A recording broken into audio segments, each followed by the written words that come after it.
Outro tema importante que veio à tona hoje na reportagem do Estadão, e a gente desdobrou essa reportagem, tem a ver com uma operação, estava investigando o PCC por lavagem de dinheiro e foi bater no contador do Lula. É isso mesmo, põe na tela. Olha aí, ó. O próprio Estadão colocou como ex-contador, né? Eu já vou explicar para vocês, isso não é ex não, tá? Mas olha a história, olha essa história. A polícia pediu, inclusive, o sequestro de bens do João Muniz Leite, suspeita de lavagem de dinheiro do crime organizado. O investigado e sua mulher ganharam 55 vezes em loterias federais somente em 2021. E aí é o seguinte, como é que acontece isso? Deixa parado aí, Freitas. Aí eles entendem que essas premiações foram usadas para lavagem de dinheiro para o PCC. Como é que ela acontece? Você compra a loteria ali, a Loteria Federal, os bilhetes, e você faz compras grandes, você tem realmente muito dinheiro para fazer essas compras, compra vários lotes e tal, e isso tem uma margem de perda ali, de prejuízo, porque pela quantidade, você consegue obter se você jogar isso num algoritmo, você consegue criar um sistema, e isso é feito eletronicamente, pelo visto, segundo essas investigações, e você consegue, se você comprar X bilhetes, você consegue ter um retorno Y, tá? Só que é claro, você sempre perde 20% mais ou menos do que você investe. Só que quando esse dinheiro que você está investindo é um dinheiro ilegal, de origem ilegal, essa operação, você acaba conseguindo esquentar o dinheiro, porque você vai receber o dinheiro do prêmio, você vai ter usado o dinheiro ilegal para comprar os bilhetes, e depois vai receber o dinheiro do prêmio. Você perdeu 20% nessa operação, joia, é mais barato do que fazer a troca pegar dinheiro com agiota ou fazer a troca com doleiro. Tá vendo como o crime é criativo aqui, disruptivo, né, no Brasil? Cadê a Caixa Econômica aí para entender, tentar bloquear esse tipo de coisa? Por que a Receita Federal não monitora os CPFs desses premiados? Porque é lógico, quando você começa a entender que o sujeito tá ganhando, alguma coisa está errada. Mas não foi só a Loteria Federal. Eles também ganharam, eles dividiram um prêmio de 16 milhões na Mega Sena. Aí ele dividiu esse prêmio com quem? Com Anselmo Bechelli Santa Fausta, o cara preta, traficante de drogas, considerado um dos principais fornecedores de drogas do PCC. Ele acabou morto numa operação em dezembro do ano passado. Aí a matéria lembra que o Muniz fez as declarações de imposto de renda do Lula e seu escritório abriga também as empresas, fica no mesmo endereço das empresas do Lulinha. Nós conhecemos o João Muniz Leite, nós publicamos muitas reportagens sobre ele, muitas matérias sobre ele. Por quê? Porque a Lava Jato, ao investigar o apartamento contíguo ao apartamento do Lula em São Bernardo do Campo, estou falando do triplex não, estou falando do apartamento dele, o apartamento que ele morava, né, em São Bernardo. Tinha um apartamento do lado, que estava sempre desocupado, na verdade sempre ocupado pelos seguranças, onde os seguranças ficavam, né? Só que esse apartamento do lado estava em nome do primo do Bunlai, do Glauco Costa Marques, primo do Bunlai. O Bunlai é aquele que também, segundo a Lava Jato, foi operador do Lula. Está envolvido, inclusive, nas reformas do sítio, na reforma do sítio de Atibaia, nas obras de reforma, junto com o Odebrecht, junto com o AS. Na Lava Jato, ele teve de prestar depoimento. Por quê? Porque quando a Lava Jato bateu nesse apartamento, falou assim, pô, peraí, de quem é esse apartamento? Esse apartamento, havia suspeita de que ele fosse um apartamento também entregue como propina, comprado como propina pelo Odebrecht, e registrado em nome do primo do Bunlai, para ficar tudo em casa. Aí a defesa do Lula falou assim, não, esse apartamento, a gente pagava o aluguel dele. Só que aí quando foi ver, não tinha o pagamento do aluguel. E aí, a defesa do Lula teve que procurar o Glauco da Costa Marques em cima do laço para produzir os recibos de aluguel. A Lava Jato mostrou, olha, esses recibos foram produzidos, foram assinados todos num dia. O Glauco Costa Marques, inclusive, disse, quem levou os recibos para serem assinados no Sírio-Libanês, onde o Glauco Costa Marques estava internado? O contador. O contador. Esse contador, então, aí, enfim, depois esse caso acabou sendo anulado. O Moro também não acolheu a denúncia do Ministério Público, entendeu que os recibos eram legítimos, né?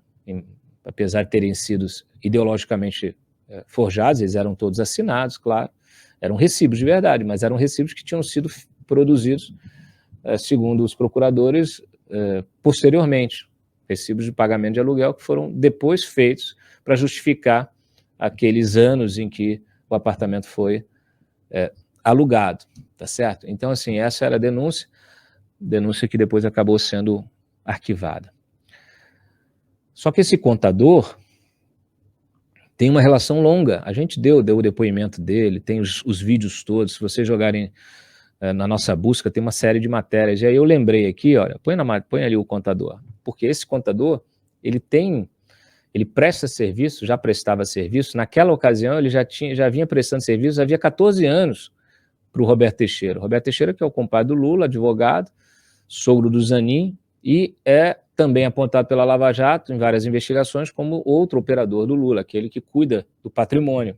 Inclusive é quem era o responsável por cuidar das empresas dos filhos, né? A Odebrecht mesmo, o delator da Odebrecht, o Marcelo Alexandrino, nas delações dele disseram assim, quando a gente precisava resolver a questão burocrática, a parte administrativa das negociatas, a gente acionava o Roberto Teixeira. Então, eu vou lembrar mais uma vez aqui, a primeira casa em que o Lula morou na vida dele não era dele, era do Roberto Teixeira.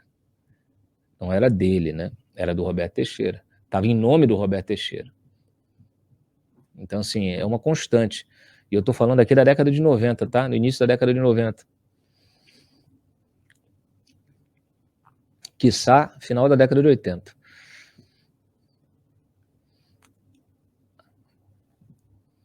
Aí, olha só que interessante. O Muniz foi quem fez as declarações do IR do Lula e da Marisa de 2001 a 2015. Foi também quem emitiu uma certidão da Junta Comercial de São Paulo da LLS Palestras, sociedade entre o Lula e o Paulo Okamoto, que era a empresa de palestras do Lula, pela qual ele faturou, acho que 27 milhões, uma coisa assim.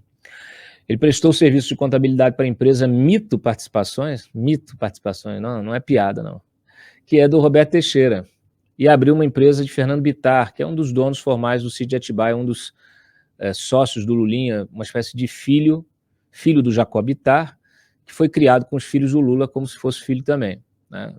Alguém da casa ali, que é o Fernando Bittar. Então o contador também disponibilizou o endereço do seu escritório para registrar as empresas do Fábio, o Lulinha. Por fim, o contador foi quem abriu na junta comercial a Voloex Participações e Investimentos, empresa usada para comprar a Varig Log, criada a partir da quebra da Varig, naquele rumoroso caso que teve o Roberto Teixeira como um dos protagonistas. Esse caso é histórico, né? Forçaram a recuperação judicial da Varig, criaram duas empresas, pegaram todo o passivo de, sei lá, 3, 4 bilhões da Varig, depois de todo o rolo que foi feito com o fundo dos pensionistas, enfim. Jogaram isso numa empresa podre, criaram uma empresa nova que tinha as licenças, né, de operação, aquela coisa toda, e venderam para alguns empresários. Inclusive tinha um fundo internacional com um representante, etc. Tal. Depois, não pode vender para fundo internacional. Aí criaram essa empresa, a Voloex. Quem criou a Voloex? Roberto Teixeira. Roberto Teixeira, que era advogado desses empresários e que trabalhou ativamente para conseguir as licenças, as liberações para esse negócio, que foi uma forçação, que foi uma operação com uma série de questionamentos. A imprensa cobriu isso muito de perto na ocasião. Inclusive o procurador lá da ANAC, que emitiu parecer favorável a essa operação, os caras tiraram ele do hospital para ele poder dar o parecer favorável dele. Depois eu descobri, anos depois, que ele aparece numa procuração do Roberto Teixeira na aquisição de um apartamento aqui em Brasília. É história também, tá? Tudo documentado. A gente já deu, o Estadão também já deu, anos atrás, a Voluex, o CNPJ dela, usado pelo contador, pelo Roberto Teixeira, para criar a Voluex, o CNPJ dela estava em nome de uma outra empresa antes, chamada Health Translating, LTDA, que foi investigada por suspeita de envolvimento com o tráfico de cocaína nessa conexão Brasil-Angola, que é uma rota dominada pelo PCC. Então, é claro, você ter contratado um contador é como você contratar um advogado. O sujeito é um prestador de serviço, ele presta serviço para todo mundo. Então, o meu contador, não sei para quem ele presta serviço, você provavelmente tem um que também não sabe para quem mais ele presta serviço. São profissionais autônomos, eles devem, né, o cliente não pode ser responsabilizado automaticamente por causa de uma operação ilegal, por causa do envolvimento de um profissional como esse contador tem aí, pelo visto, envolvimento com o PCC. Então, não dá para criar essa conexão direta, mas uma série... Claro que a gente tem um personagem, precisa ser investigado de forma séria pela polícia, pelo Ministério Público, até para que não haja ilações, né? Só que, por quê? Porque esse contador, ele está presente ainda na vida do Lula, do Lulinha. Eu acabei de publicar, o contador ainda é o contador. Ele foi o responsável, o João Muniz Leite foi o responsável pela abertura da empresa, da nova empresa do Lulinha, em fevereiro agora, a LLF Tech Participações, e também da empresa da Renata, em dezembro, que é uma empresa de confecção, uma loja, uma coisa assim, ó, tá logo embaixo. Identitar Comércio, Renata de Abreu Moreira, mulher do Lulinha, também pela mesma JML. Então, assim, mais uma vez, deve ser um excelente profissional mesmo. Não dá para criar uma responsabilização direta ou algum tipo de conexão entre as duas coisas. Mas o fato é que você tem um personagem, que é o contador, que é o contador da família do Lula, do advogado Lula, do compadre Lula, dessa turma toda, dos Bittar, etc. e tal, envolvido em todas essas coisas que eu citei, levantadas pela Lava Jato, esses rolos todos, e também agora envolvido, segundo essas investigações novas, envolvido com o PCC. Então, no mínimo, ciente disso, né, a gente entende que o candidato à presidência da República precisa se manifestar.